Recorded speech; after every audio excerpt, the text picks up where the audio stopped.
Welcome to Kingdom Led and Kingdom Fed, where we share bite sized encouragement, the living word meets real life, and faith feeds our journey. Okay. Hello, love. Hello, hello. Hello. Whew.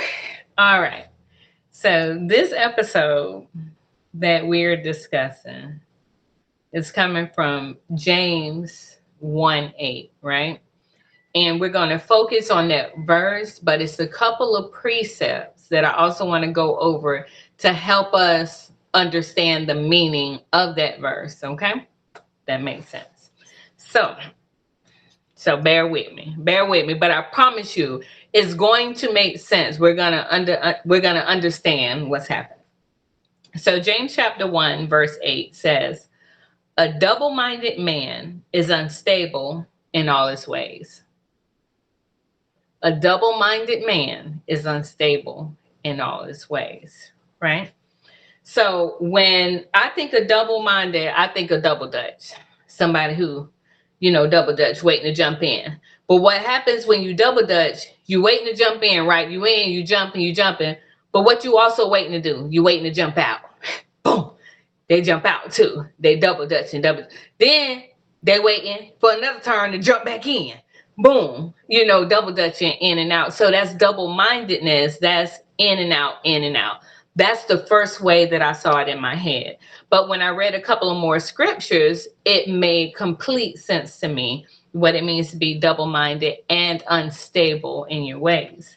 So if you go to a couple verses before verse 8 in James chapter 1, go to verses 5 through 7. I'm sorry. Go to verses 5 and 6.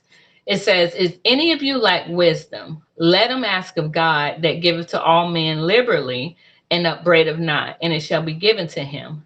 But let him ask in faith, nothing wavering.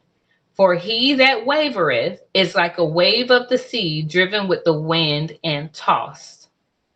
So that's letting you know right then that when you're wavering, you're driven like the wind. The wind blows over the waves in the ocean and it makes them get bigger. And if you've been in the water, like in the ocean, when the waves are going out and coming in and the tide is changing, it will really throw you around. The water will throw you around. If you've been in a wave pool, when the waves intensify, it will throw you around. Even if you're trying to stand in one place, it'll bounce you around.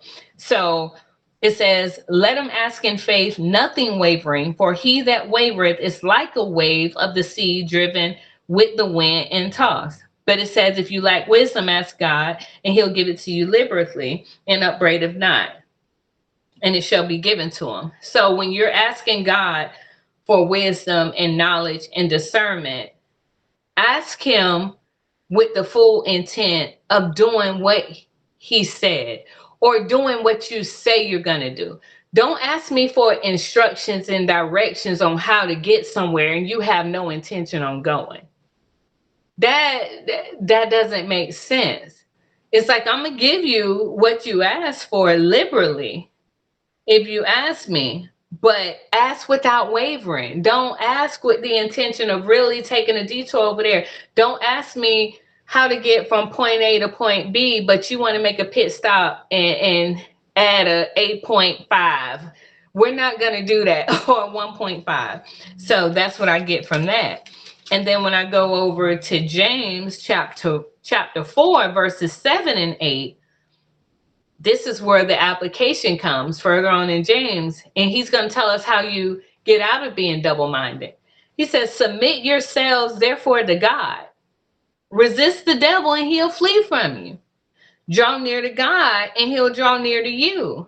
Cleanse your hands, ye sinners, and purify your hearts, ye double-minded." That's simple. Submit yourself to God and the devil going to flee from you. Draw closer to God, and God's going to draw closer to you. Cleanse your hands, ye sinners. Wash your hands. Put down what you was holding on to before and wash your hands. Cleanse your hands and purify your hearts, ye double-minded. This is another verse that brings into context with us the string that's attached with the heart and the mind. it says, cleanse your hearts, ye double-minded, because guard your heart, because out of it flows the issues of life, right? Flows how you're going to react and respond. Flows if you're responding in emotion versus if you're responding to truth, that type of thing. So you have to purify your heart in order to get out of being double-minded. And in order for you to do that, the first thing you have to do is submit to God. Submit to him in an unwavering way. Submit to him with the expectation or with the understanding that you need to, or you're willing to do what he said to do. You're willing to follow the instruction in the direction that he gives you. Do that in an unwavering way and resist the devil and he'll get on. So when you commit to God in the walk and you walk in that expectation, you walk in the understanding that he is the light to your path. He is guiding you. He's not going to direct you to the wrong place. When you walk in that, you can resist the devil. You can tell him, get on, get behind me, Satan, go ahead. You can stay full speed ahead. You can keep him. There's another scripture that said about keeping them at your frontlets and on your hand. Oh, Lord. It says about cleansing your hands and your frontlets. I'll have to look at that and drop that in the comments when we get a chance. And that just came to me. So you know how you lead a horse by the carrot, right? They put it on the frontal. It's called a frontlet, sorry. It's called a frontlet. Like literally, they put it on their head and it leads them in the direction they're supposed to go in so they're not distracted by what's going on around them. Where there is a scripture in the Old Testament in Deuteronomy where he was saying we should keep scriptures like that thing, like that frontlet right in front of us to lead us, keep us focused on where we're heading so we're not getting distracted or by the things around us. So I know that wasn't a plan. I'm gonna drop that precept in the comments myself because I want to go find that scripture. But I just saw that visual really quick as far as submitting to God. Like submitting to God and understanding who's our navigator, understanding who we're following, and really committing to following him so that we can resist the devil. And then we're not being double-minded anymore. We're not playing double dutch. We're in it, but we in it to stay in it. Like we want to get to the point that we're not jumping in and out. We're not jumping in and out. We're not playing double dutch with God. We're not playing hopscotch. We are literally in this marathon. We are in this marathon and we are full speed ahead. And that's how we want to be. We don't want to be tossed about.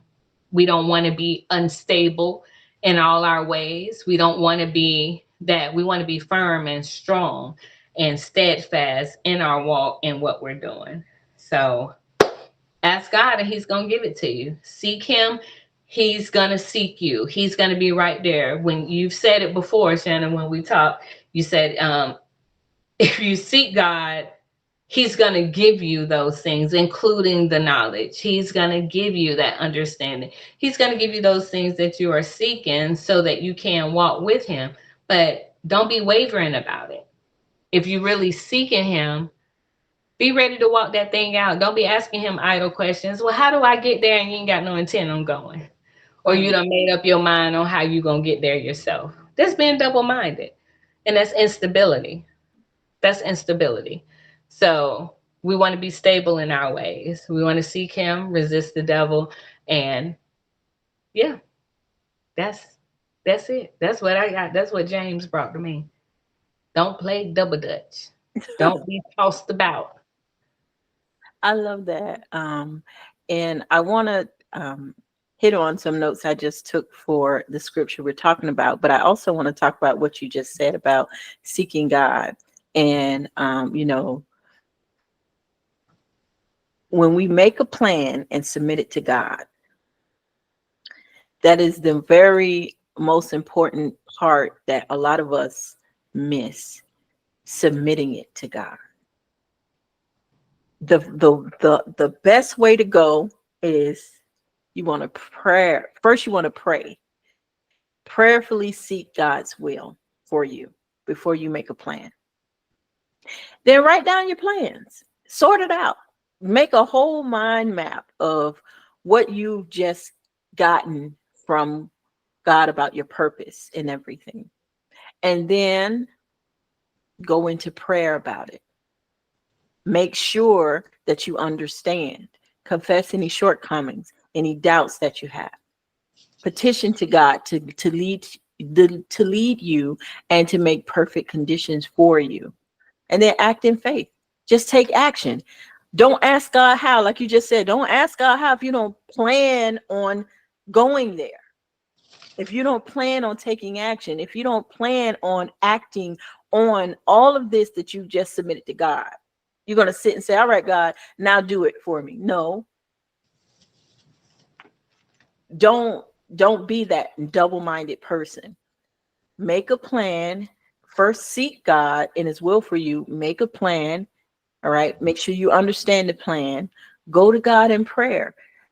Examine yourself first before you start to take action. And then don't be double-minded about it. Be proactive, not reactive about it. So I just wanted to say that. I just wanted to address that really quick.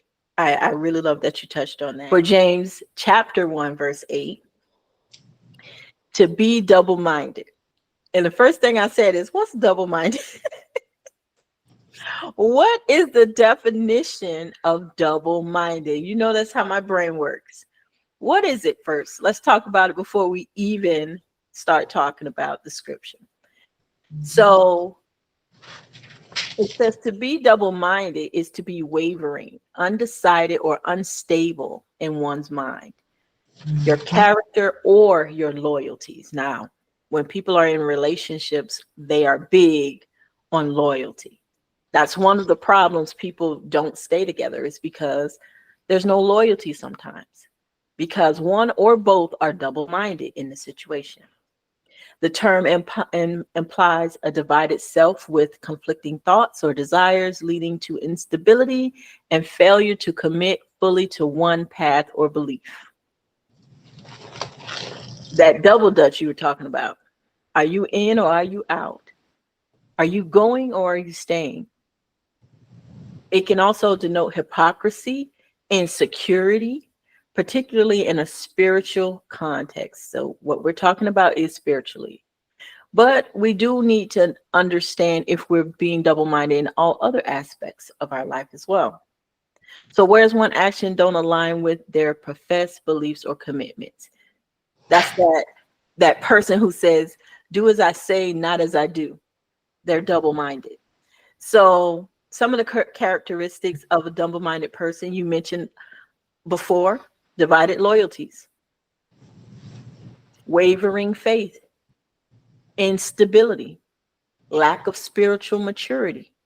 If any of that you can look at yourself, even a little crevice of yourself, and say, yeah, I can see how I'm spiritually immature. Fix it. Just go within, pray about it, seek wisdom, and fix it. No one's going to shame you or blame you for it. That's how I feel about it. So it's being double-minded. Listen, this verse actually is small. In the NIV version, let me read it. And it says, such a person is double-minded and unstable in all they do. King James says, in all his ways. Listen, NIV says, in all you do. Mm-hmm. That's a whooping if I haven't gotten one. On the fence about everything. On the fence about everything. And I think that is very, some people are okay with being double-minded. They figure this is who I am and you take it or leave it. But other people who really care to have meaningful paths in life, they don't want to be that. And sometimes they understand that's the way and they need to fix it. Sometimes they don't even know, they don't recognize it. They don't have the wisdom or the discernment to understand, okay, this is a way that you really don't want to be. because it can affect you in everything you do. So, absolutely. I love this message. Thank you. I love that this came together today, and I wanted to reference the scripture earlier when I spoke about the frontlets. That's actually Deuteronomy chapter 11, verse 18, and that was discussed. My family and I, we do we call it daily bread. We do a daily bread scripture study as well every day, like with our family, with our kids, and my sister and her kids were all in it. And the scripture that was dropped, Deuteronomy 11:18, and it says, "Therefore shall ye lay up these my words in your heart and in your soul, and bind them for a sign upon your hand, that they may be as frontlets between your eyes." And that's why it struck me, because in James it said, cleanse your hands, ye sinners, and purify your hearts, ye double-minded. And again in Deuteronomy is saying to put my words in your heart and in your soul, and bodies in your hands. So it's referencing heart and hands again. And remember, our heart will make us do things, and our hands be what be in stuff, be quick to react. So we want to cleanse that. We want to make sure that the word is forefront, like when it says between our eyes, like that's what's leading and guiding us at the forefront, because our heart posture has changed. Like that string is now connected. Our heart has been cleansed, and the word is positioned in our heart so that our mind is leading us in that direction. But we have to submit to God so that that connection between heart and mind is made. And that connection has been being made over and over again throughout scripture, from Old Testament to New Testament. It's always been facts over feelings, facts over feelings, but at the same time letting you know that feelings can get in the way. Feelings can cause you to error. How you feel can cause you to do certain things. So we have to position both those things. We can't we got to cleanse our hands from the things that it used to do, the way that it used to be, fully submit to God so that we can come up out of that instability and be stable. But it's going to start with the position of our heart, and his word has to be in our heart. We have to be seeking him so that we can keep our eyes steadfast and moving forward. So that's why I wanted to reference that, and I believe that that's why that came together when I read in James, and it referenced about cleansing the hands and the heart, and then in Deuteronomy is saying, "Hey, keep this as a sign on your hands," and the word as a frontlet. Like it's literally showing us how God is literally the same God that he was then, that he is now, and that he's going to be. And we're getting instruction and direction on how to walk this thing out. So just like you said, like if we're gonna ask him, we've said it a couple times, if we're gonna ask him, have the intent on following through on the walk. Don't be back and forth about it. Like don't be back and forth about it. Make that decision. Remember, the enemy on the fence. Get off the fence. Get off the fence. Make a decision. Make a decision. Just know what you're choosing. Know what you're choosing. He's telling you what you get when you choose him. And it's evidence. It is evidence. He said what he said. It is evidence. You know what you get when you choose him. That's it. That's it. That's the message. Thank you for the message. Thank you for the message. Thank you for your time. Thank y'all again. Let us know. Talk to us. We talk back. Talk to us. We talk back. Let us know how y'all feel about this. What does it mean to be double-minded to you? What are some ways you've battled being double-minded? Is that still a struggle? And if it is, like, we encourage you to read to get an understanding, to know that if you want to come up out of that, we got to seek God, and he's going to direct you. You just got to ask yourself, are you going to listen? Are you going to listen? He going to direct you, and he going to tell you what you need to do. But just because you don't like the answer, don't mean he ain't right. Some of us, we get the answers, we just don't like it, so we don't apply it. Facts Oh, over feelings. Facts over feelings. He's gonna ask you. I mean, he's gonna answer you. He's gonna answer you when you ask him unwavering. But are you gonna listen? we get the answers, but we don't apply it Yeah, we get it, but we won't apply it because we don't like it. because we don't like it. It's like having a spread of nourishment on the table and you don't put it on your plate because I don't like broccoli. I don't like grits. I don't like mashed potatoes. I don't like salad. And you go malnourished. Mm, mm. Know what you're choosing. Mm, mm. Know what you're choosing. Okay. Yes, ma'am. Whew. Lord, thank you. We got through without me beating my chest and hollering. Lord, thank you. Thank you. Thank you for that message, baby. Thank you. Thank you. Thank you. I'll see you later. I'll see you later. Thanks for joining Kingdom Led and Kingdom Fed. Stay rooted in the Word and take what nourishes you. We hope you learn to trust in His promises, and please remember to comment, like, share, and subscribe. We'll see you next time.